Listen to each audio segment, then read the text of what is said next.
বাংলাদেশ ক্রিকেটের silent assassin cutter master Mustafizur Rahman তার হুট করে ওয়েস্ট ইন্ডিজ সিরিজ থেকে ছুটি নেওয়া অনেকের মনে কৌতূহল তৈরি করেছিল। আজ সেই রহস্যের জট খুলল। মোস্তাফিজ জানালেন তিনি পুত্র সন্তানের বাবা হয়েছেন।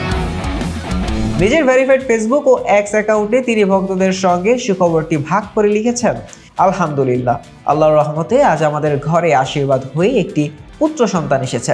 বাচ্চা ও মা দুজনেই সুস্থ আছে, ওদের জন্য প্রার্থনা করবেন।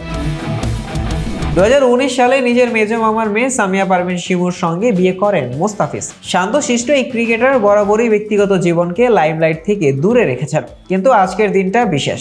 22 গজে দুর্দান্ত কাটার দিয়ে প্রতিপক্ষকে ঘায়েল করা ফিজ এবার জীবনের সবচেয়ে বড় ডেলিভারি দিয়ে নিজের ঘর আলোকিত করেছেন।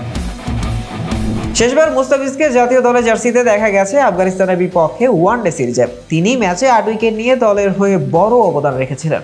সাম্প্রতিক আইপিএল নিলামে দল না পাওয়াটা হয়তো তার জন্য আশীর্বাদী হয়েছে।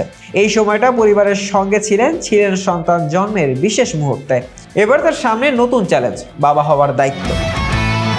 22 গজের প্রতিপক্ষ সামলানো যেমন দক্ষতার কাজ, তেমনি রাত জাগা, ফিডিং করানো আর বদলানো ডাইপারের চ্যালেঞ্জও তৈরি হতে হবে ফিজকে। ভক্তরা মজা করে এক নতুন নাম দিয়েছে তাকে, ড্যাডি ফিজ। শুভেচ্ছায় ভাসছেন মোস্তাফিজ। সতীর্থ থেকে ভক্ত সবারই একটাই প্রার্থনা, ছোট্ট ফিজ জুনিয়রের জীবনও হোক বাবার মতোই আনন্দময় ও সফল। শাহরিয়ার আহমেদ জয়, ডেস্ক রিপোর্ট, আইকন স্পোর্টস।